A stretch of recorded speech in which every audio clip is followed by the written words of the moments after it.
Good afternoon, everyone. I would like to welcome you all to the District Department of Public Works Recycling webinar for the food and beverage industry.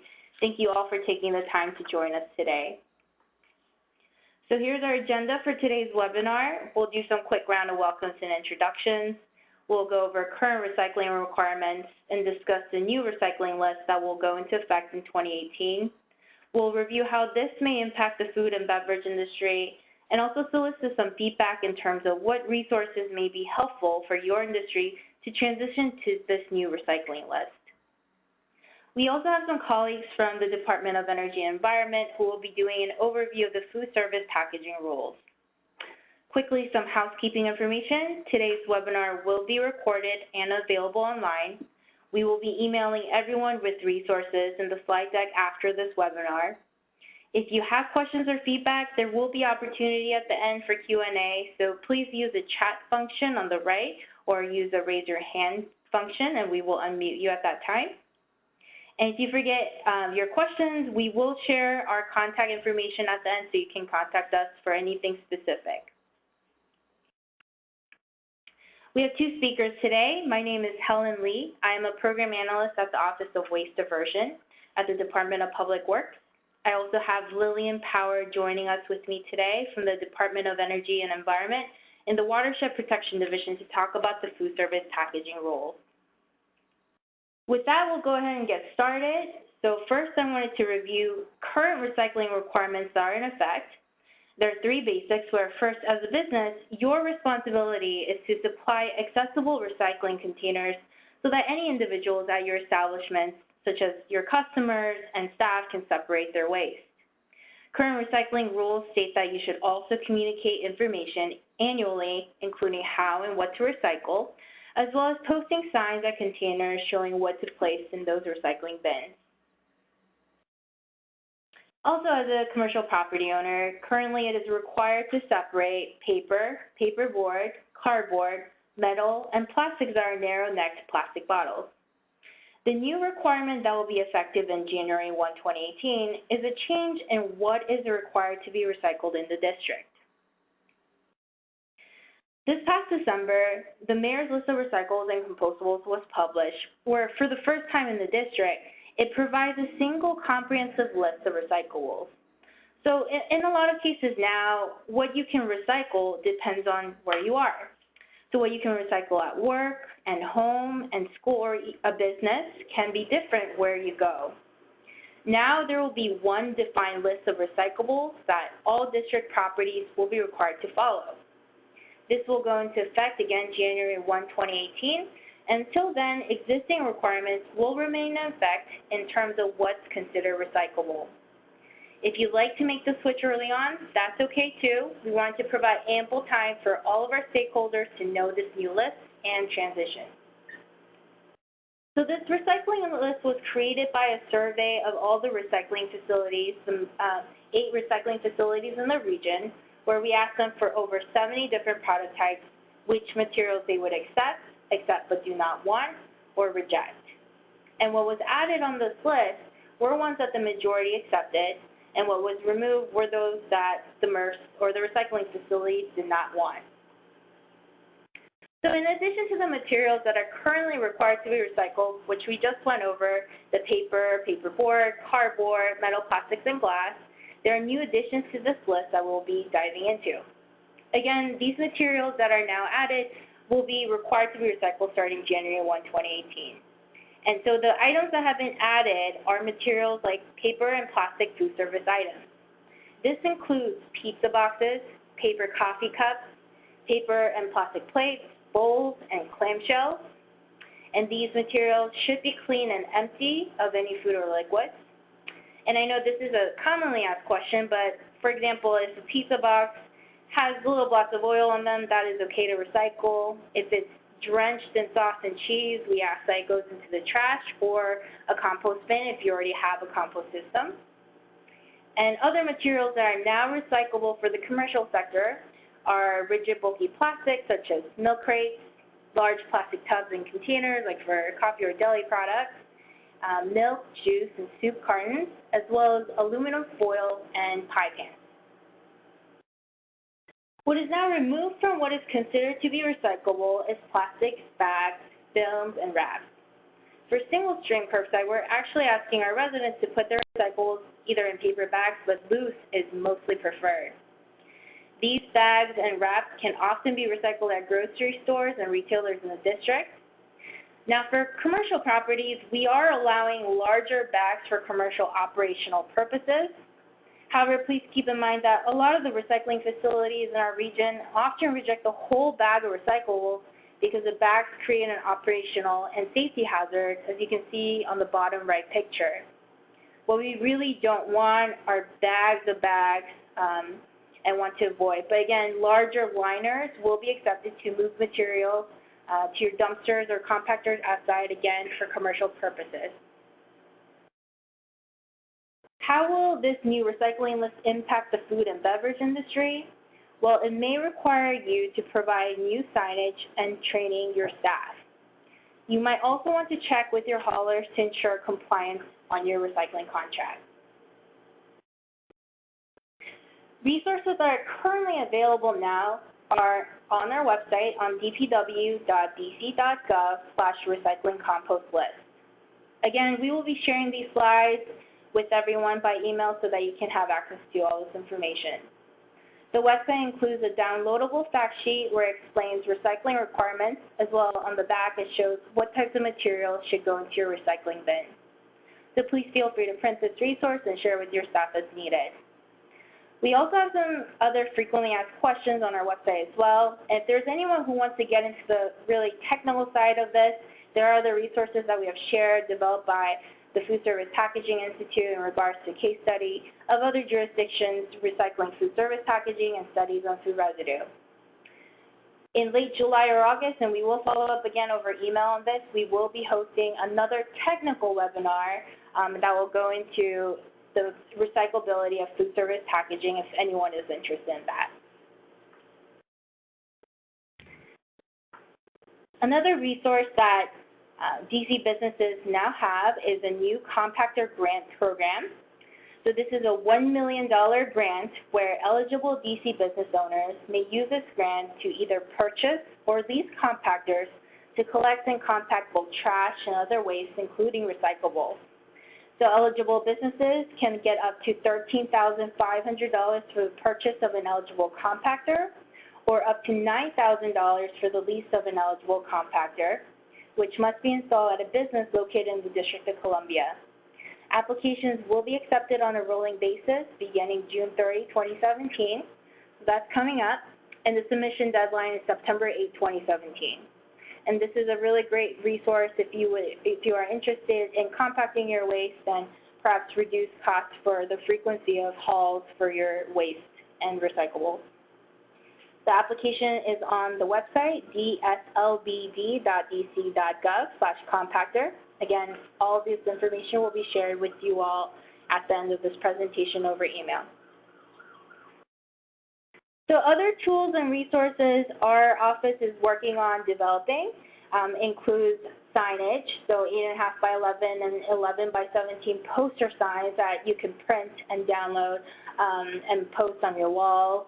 And again, we already explained that we have a fact sheet that is currently available on our website that you can use to train your staff and communicate information. Other resources that we are planning on developing include decals for exterior dumpsters so that it's easy for your staff to take recyclables from the inside of your food establishments to the outside. And we are also considering developing a commercial recycling guide and providing guidance and tips on best practices of having a successful recycling program. So these are all tools and resources that we're currently working on, and we will be publishing in the fall of this year. But at this time, I did want to solicit some feedback and ask you all for if there are any questions and you have some resources that you may need.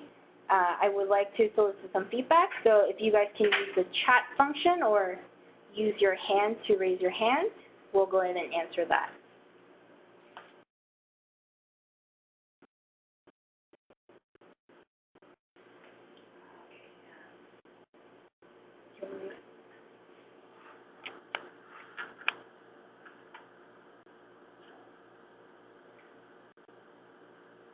Philip, you have been unmuted. Can you ask your question? I'm sorry, I don't have a question. Oh, do you have any feedback on what tools you might want or need? No. Okay, sorry about that. Looks like. All right, let's see if there's any other questions. The question is, will this presentation be available to us all after the call? And the answer is yes. We are also recording this webinar, so I know it's a tricky time for a lot of food and beverage industries to take time to get on the webinar, so we'll get this recorded and shared with everyone. Okay, the next question is, what do we do with oil? My colleague is going to help me answer that question.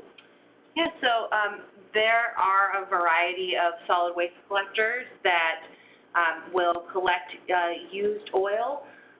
So that is something that you can privately contract with one of those private companies. Right, and at this time, oil is not on the recycling list for what we're talking about, so yes. It's a great example that there are sometimes other materials that can be recycled in other ways, whereas the mayor's list and the materials we're talking about today are materials that are recycled in a single stream environment, meaning they're all going to the same container. Great. Okay, so the next question is, do the new rules affect requirements for recyclables to be collected both front and back of house? This is a really great question. We get that pretty often. So sort separation is required at the point of discard, including front of house waste bins. So again, as a business, your responsibility is for you to supply containers to make source separation accessible for your customers and your staff.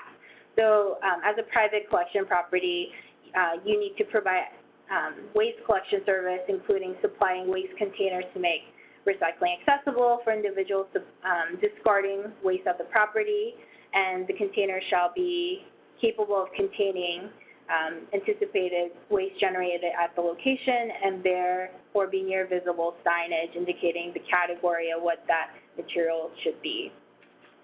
All right, I'm going to go to the next question.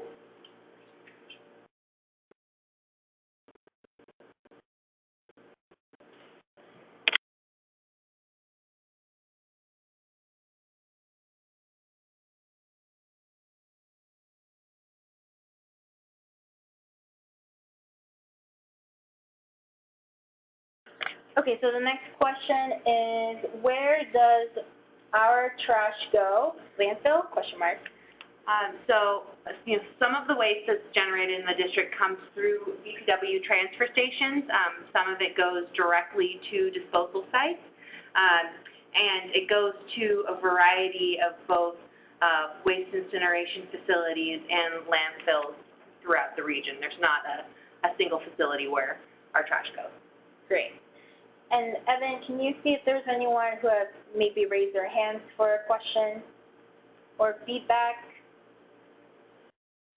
Okay, I mean, we will have, again, more time at the end. We budgeted plenty of time to answer all of your questions and, again, feedback in terms of what we can develop to help make the transition to the new recycling list successful. So I'm going to move on, and we'll open it up again for questions, but we talked about the recycling and how to discard materials after they have been generated. Now my colleagues from DOEE will be talking about the food and beverage establishments, the food packaging requirements that are applied in terms of what products you procure and source will be compliant for customer and consumer use. And again, once that material has been generated, it will apply to the recycling list we just discussed. Okay, so I'll hand it over to Lillian. Yeah, hi everyone. As Helen mentioned, my name is Lillian. I work for DC's Department of Energy and Environment, and I am responsible for enforcing a new series of food service packaging requirements that are relatively new here in DC. So These new requirements really pertain to any business or organization that sells or serves food or beverages to a consumer in the city. So if you have a restaurant, carry out, deli, bakery, pretty much any situation where you're selling or serving food or beverages, then these new requirements pertain to you. If we could go to the next slide. Great. So what are these new requirements? As you may be aware, I hope you are aware, starting in January of 2016, expanded polystyrene, better known as styrofoam, was banned from use in the city. So disposable food serviceware made of styrofoam is no longer permitted to be used by any business or organization selling or serving food or beverages. In addition, as part of that same law, starting in January of this year, not only can you no longer use styrofoam, but you must use disposable food serviceware that is defined as compostable or recyclable. We are defining recyclable and compostable according to the recycling list that Helen's been talking about. So definitely take a look at that list, because that is our master list for everything that we consider to be compliant for these food service packaging requirements. I will also mention here that while the law has been in effect since January, we are undergoing basically a year of pure outreach and education in order to make sure that the regulated community here in DC are comfortable with the new requirements and are aware of the new requirements. So while the law is currently in effect, we will not be actively enforcing the law until January of 2018. So what do we consider to be recyclable and compostable? What you see on this slide has been basically directly pulled from the recycling list, from the mayor's recycling list. So basically an item is going to be considered compliant with these requirements if it's made of rigid plastic, all paper, paper with a thin plastic coating or paper with a thin wax coating, or if it is certified compostable specifically by the Biodegradable Products Institute. So essentially, if you have paper product, rigid plastic product, one of those or a paper product that has like a thin coating of some sort, you're looking at a compliant product. Moving on. So there are certain items that on the mayor's list that we consider to be compliant and you can use to serve your customers, but they should not be going into the recycling stream. And that's specifically really small items, smaller than 2 by 2 inches in any 2 dimensions, that are made of recyclable materials such as rigid plastics, but they're too small for recycling facilities to really recapture. So that's your plastic cutlery, straws, condiment cups, your plastic coffee stirs, etc. All of those items we do consider to be compliant with these food packaging requirements. You can continue to use them when serving your customers, but they should not be entering the recycling stream. They should be thrown out in the trash. And then, so what are we actually targeting? What items are no longer allowed based on these 2017 requirements? We're essentially really prioritizing any sort of mixed material item. So, for example, hot dog wrappers that are foil on one side and paper on the other, cookie bags and bread bags that are paper with a plastic window. These types of items are not considered recyclable. They're not considered compostable, so they are therefore considered non-compliant and are banned according to these new requirements. And just to remind everybody, there are a few exemptions to both the foam ban and these compostable and recyclable requirements. Anything that has been packaged outside of the district is exempt from these requirements. So just definitely keep that in mind. Anything packaged outside of the city does not have to adhere to these requirements. In addition, anything used to package raw meat, fish, seafood, poultry, those are exempt, as well as anything that's basically purchased for personal use. Those are essentially our exemptions. And that's really the basic gist of these new requirements, and I'd be happy to take any questions from anybody if they have anything that they'd like to ask specific to these food service packaging requirements.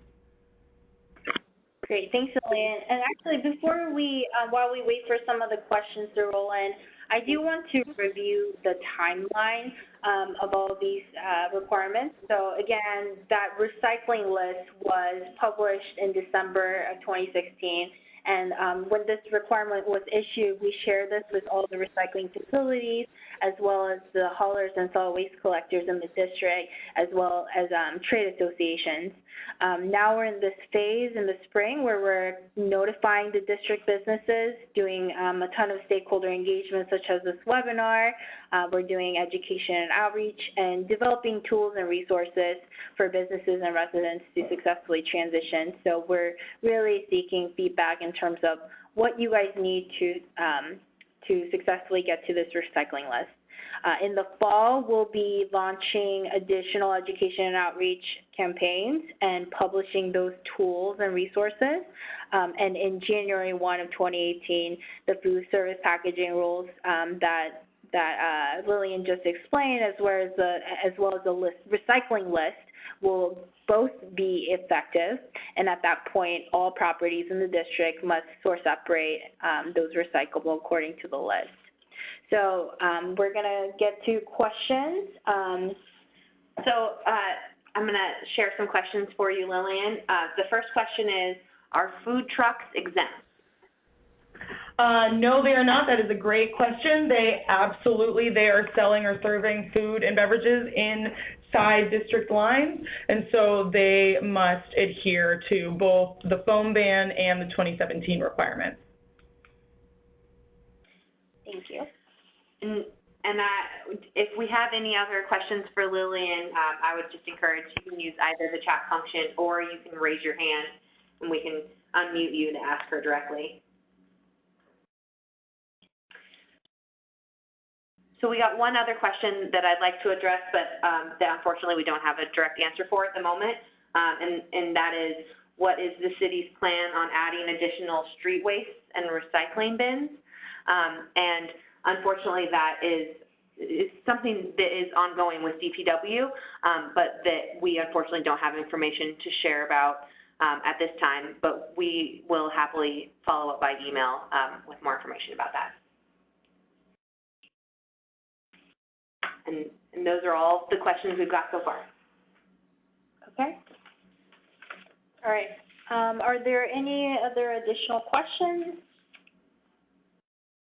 I would like to say a common question that we have been getting through some of these webinars is when the district will perhaps start composting.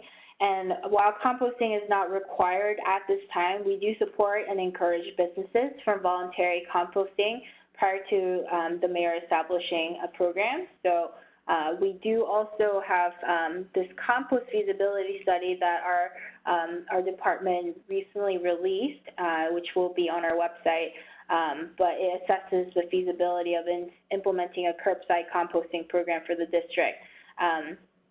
So yeah, let me see if there's any other questions.